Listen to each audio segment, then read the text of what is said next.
All right, friends, good morning to you. We are taking a live look over some of the interstates, obviously the triangle right now, and you can see that we've got some somewhat blue skies in this general vicinity. Obviously, things are going to be changing drastically as we move forward through the morning into the afternoon and then finally to the evening. Large area of low pressure is developing just to the west of us, bringing significant low visibility due to winter weather, snowfall, high wind, and that's out towards western Kansas at this time.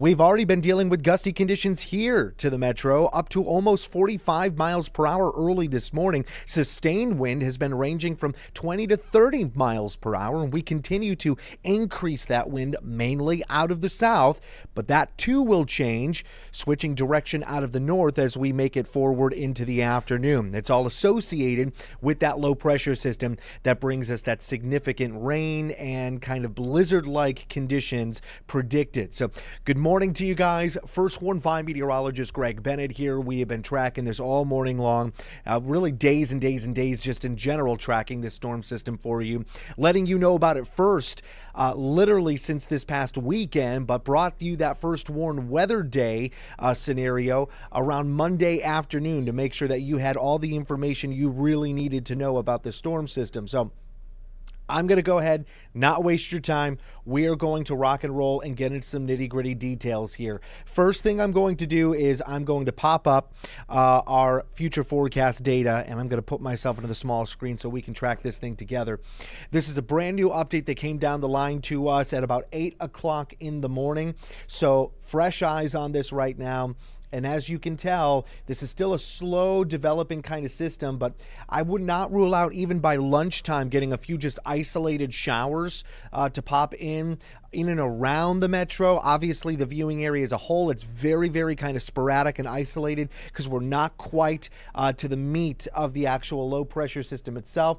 Once we move to the afternoon, anywhere between 1 and 3 p.m., and even with this one's indicating about 1:45 in the afternoon. Now we're really getting involved with potential wet weather here, scattered showers, and even up further north, we're closer to around Andrew County and Nodway counties.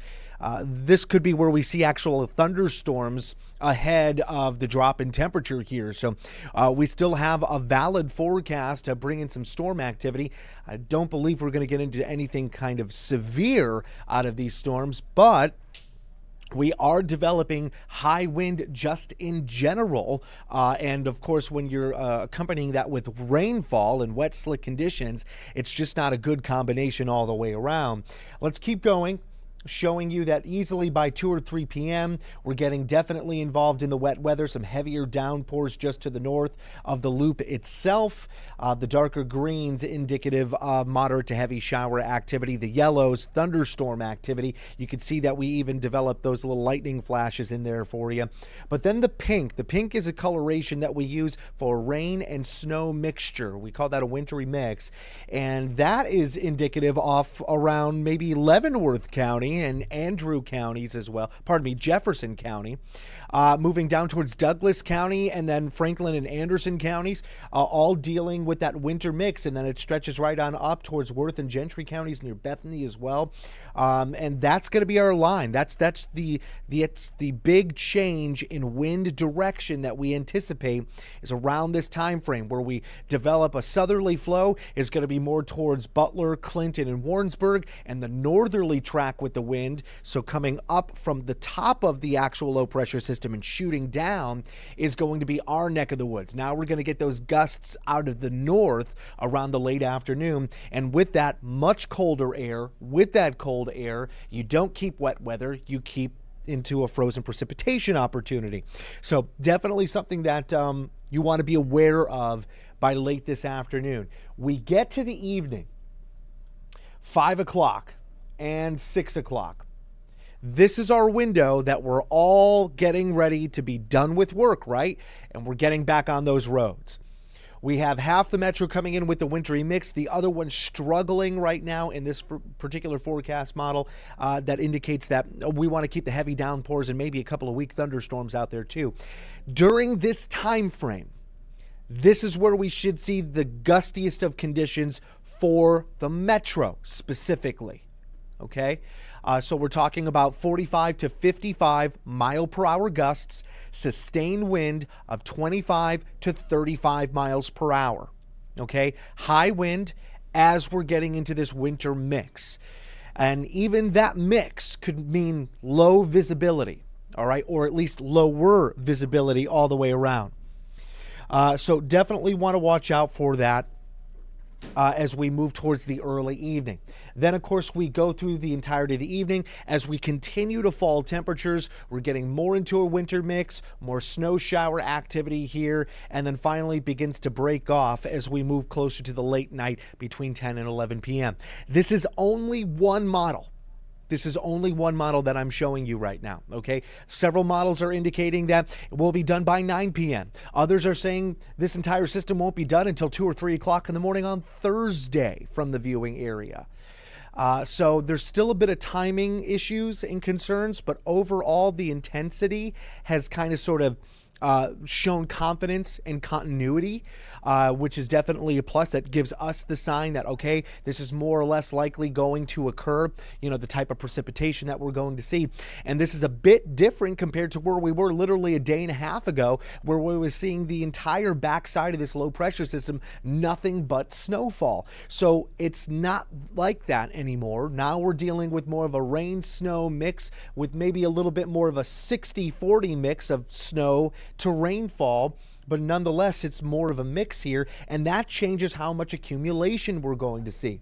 This is the brand new update to the accumulation forecast, and this is a lot different than where we are literally Monday and yesterday and Tuesday. We are now just seeing pockets of potentially up to an inch of accumulation, but that does include portions of Platte County, Wyandotte County, Leavenworth County. You're a part of that. Jackson, Johnson counties, you're a part of that too. We could see pockets of up to 2 inches further north. That'll be most likely towards Mercer and Grundy counties, maybe Worth and Gentry as well. Could see that maybe up to 2 inches of accumulation. But you could see areas around Warrensburg, Odessa, Clinton, Garnett, Ottawa, Lawrence. You know, that snow hits and it melts, and you don't gather an accumulation. All right? So it is a low snowmaker for us. That still is going to give us low visibility. It may not be enough for a quarter mile's worth of visibility for a 3-hour period, which is part of the criteria we need for a blizzard warning, but we could be talking about a mile's worth of visibility, maybe a half a mile's worth of visibility, or we could get to that quarter mile of visibility as well, but it only lasts for an hour or a half hour at a time. And in that, obviously, it doesn't quite make that criteria for a blizzard. That's why we're calling it blizzard-like conditions. It's not quite the criteria that we need for that. However, we're still monitoring the storm system, and that too can still change because we're basically right here on the edge, teetering back and forth on it. But nonetheless, this is still high wind. This is still going to be rain, snow. This is going to be low visibility in general situation.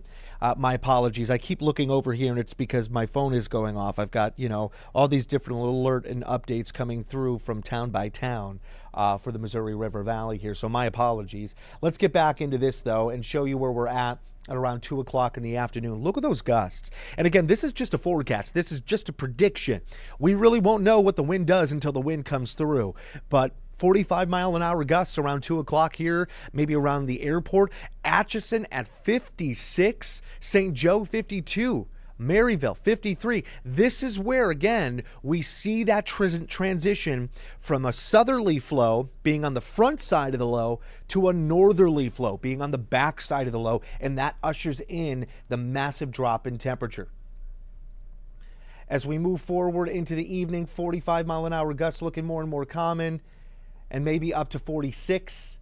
So we could be dealing closer to around a 50-mile-per-hour gust for the metro overall. I mean, there's 48 mile-per-hour gusts at 4 p.m. Only taking into consideration, we're predicting this around the international airport, not necessarily your neighborhood, not necessarily downtown. And you bottleneck that wind and it goes through those skyscrapers or it goes through your neighborhood just right. All of a sudden, you're talking about a 55, maybe 60 mile an hour gust.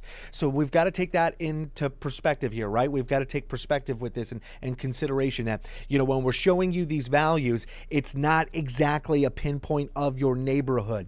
For us, for example, again, it's at the international airport. So take that into consideration for your plans on what to do with your home and your family. But truly, with these kinds of conditions, just wind-wise, you want to bring in any outdoor equipment that you have that's on the lighter end, like plastic furniture, like pool furniture or lounge furniture, any kind of extra toys that the kids play with in the front yard or the backyard, something like that, because it's spring break. I know they have all the toys out there. It's well worthwhile to bring those all indoors. Even the grill, the gas grill, the trash can, all of that's going to be a wise choice to bring all that stuff in, because with these kinds of winds, you can get a considerable object, maybe a pound or two, to be lifted up into the air with these kinds of conditions for sure. We actually have a mathematical equation for that when it comes down to what kind of wind you need to topple something over. And it doesn't take much. For example, for an empty trash can, it's as little as like a 25 to 28 mile per hour wind gust, and it topples over trash cans. You push it to 30 or 35, now it's tumbling down the driveway or down the neighborhood street. So yeah, just that kind of wind alone. And our trash cans, they got some weight to them, right? They're not 1-pounders. So something to, again, have in the back of your head when we're going to be dealing with this storm system. I do believe, though, late afternoon and early evening, we're going to call it between 2 p.m. and 6 p.m. This is going to be where we see the peak of our wind, the highest of our wind content, especially here to the metro. All right. This does bring in a high wind warning. We have that in effect already, and it will continue until 10 p.m. tonight. Now, the wind does slowly subside into Thursday, obviously, because we're going to transition the low pressure system towards the east. But as we move on in towards our Thursday morning, I want you to be ready for this as well. Give me a second. I'm going to bring it up right now, our 7-day forecast. Let me get out of the way here so you can see the entirety of the thing. 29 degrees Thursday morning. That's what we're expecting. So 29 degrees is your morning low temperature. It should still have gusts all the way up to 9 a.m. between 20 and 30 miles per hour. Okay. And then after 9 a.m., we literally get rid of the gusts. We don't have any more. It's then a 5 to 15 mile per hour wind for the rest of the day. And it looks better for us. A lot of sunshine. We're going to be dealing with temperatures in the low and mid 50s, which is very typical, very normal for the beginning of spring. Okay. So that is a very good spring-like day. But your morning is going to feel like we're in the teens. So bundling up is going to be a wise choice. I'm not going to rule out patches of ice either, especially when, we're dealing with melting some of the snow pretty quickly. And then obviously we finally drop those temperatures. Well, damp, wet conditions turn to icy conditions if we drop those temperatures enough. And we've got that opportunity on our Thursday. So I don't want your guard down even when the storm system exits. Thursday morning, still keep that guard up. Because we've got those upper 20s feeling more like the teens and an opportunity to refreeze in a couple of locations. I'm not saying all locations, but some you want to be wary of, especially in your neighborhood. All right. That is your forecast.